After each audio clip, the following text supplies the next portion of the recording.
ബാച്ചിലേഴ്സിനും cooking ഒക്കെ ഒട്ടും അറിയാത്തവർക്കും പോലും ട്രൈ ചെയ്യാൻ പറ്റുന്ന ഒരു മുട്ടക്കറിയുടെ റെസിപ്പി പറഞ്ഞു തരട്ടെ, അതും കുക്കറിൽ. അപ്പം നമുക്കൊന്ന് റെസിപ്പി നോക്കിയാലോ. ആദ്യം തന്നെ ഗ്യാസ് കത്തിച്ച് ഒരു കുക്കർ എടുത്ത് അടുപ്പത്ത് വെച്ചിട്ടുണ്ട്. അതൊന്ന് ചെറുതായിട്ട് ചൂടായി വരുമ്പോഴത്തേക്ക് ഇവിടെ ഞാൻ സവാള, പച്ചമുളക്, തക്കാളി, കറിവേപ്പില എടുത്തിട്ടുണ്ട്. ചിലർ ഇഞ്ചി വെളുത്തുള്ളി പേസ്റ്റ് ഇടും. അവർക്ക് ആ ടേസ്റ്റ് ഇഷ്ടമാണെങ്കിൽ അതും കൂടെ ട്രൈ ചെയ്യാം.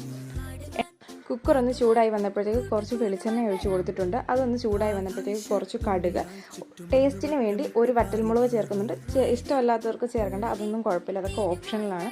അത് കഴിഞ്ഞ് നമ്മൾ നേരത്തെ അരിഞ്ഞ് വെച്ചിരുന്ന സവാള എടുത്ത് കുക്കറിനകത്തിലോട്ട് ഇട്ട് കഴിഞ്ഞിട്ട് നല്ലപോലെ ഒന്ന് ഇളക്കി കൊടുക്കുക. അതിൻ്റെ കൂട്ടത്തിൽ തന്നെ കുറച്ച് ഉപ്പും കൂടി ഇട്ടിട്ട് നല്ലപോലെ ഒന്ന് ഇളക്കിയിട്ട് ബാക്കി നമ്മൾ അരിഞ്ഞ് വെച്ചിട്ടുള്ള പച്ചമുളകും തക്കാളിയും എല്ലാം ഇതിൻ്റെ കൂട്ടത്തിൽ നല്ലപോലെ ഒന്ന് മിക്സ് ചെയ്ത് ഇളക്കി കൊടുത്തു കഴിഞ്ഞിട്ട് ഒരു അര ഗ്ലാസ് വെള്ളം, അല്ലെങ്കിൽ ഒരു കുറച്ച് ശകലം വെള്ളം, അടുക്കി പിടിക്കാതിരിക്കാൻ മാത്രം ശകലം വെള്ളം കൂടെ ഒഴിച്ചു കൊടുക്കുക.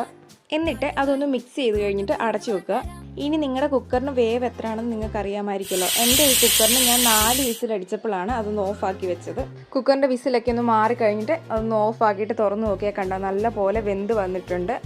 നമുക്ക് വേണമെങ്കിൽ മുട്ട ഈ കൂട്ടത്തിൽ തന്നെ കഴുകിയിടാം. ഞാൻ ഓൾറെഡി മുട്ട മാറ്റി പുഴുങ്ങി വെച്ചിട്ടുണ്ടായിരുന്നു, അതുകൊണ്ടാണ് അതിൻ്റെ വീഡിയോ ഇടാഞ്ഞ്. ഇനി നമുക്ക് ആവശ്യമുള്ള പൊടികളൊക്കെ ചേർക്കാം. ഞാൻ കാശ്മീരി മുളക് പൊടിയാണ് ഇവിടെ ചേർക്കുന്നത്. കാശ്മീരി മുളക് പൊടി 1 സ്പൂണ്, അതുപോലെ തന്നെ കുറച്ച് മഞ്ഞൾപ്പൊടി, പിന്നെ ടേസ്റ്റിന് വേണ്ടി കുറച്ച് ചിക്കൻ മസാലയും കൂടി ഞാൻ ചേർക്കുന്നുണ്ട്.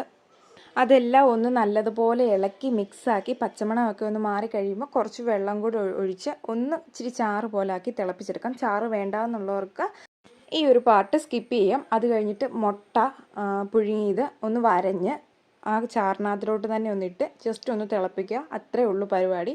അതുപോലെ തന്നെ നിങ്ങൾക്ക് കുരുമുളക് പൊടിയുടെ ടേസ്റ്റ് ഇഷ്ടമാണെന്നുള്ളവർക്ക് അതും കൂടി ഒന്ന് ആഡ് ചെയ്യുക. അപ്പോൾ ഇതാണ് നമ്മുടെ ഈസി മുട്ടക്കറി. ആർക്കെങ്കിലും യൂസ്ഫുൾ ആയിട്ട് തോന്നിയിട്ടുണ്ടെങ്കിൽ എന്തായാലും സബ്സ്ക്രൈബ് ചെയ്യണം. അതുപോലെ കമൻറ്റ് ബോക്സിൽ നിങ്ങളുടെ റിവ്യൂവും പറയാൻ മറക്കരുതേ. അതുപോലെ തന്നെ നമുക്ക് 1000 സബ്സ്ക്രൈബേഴ്സ് ആകുമ്പോൾ നമ്മളൊരു ഗീവ് അവേ നടത്താൻ പ്ലാൻ ഇട്ടിട്ടുണ്ട്.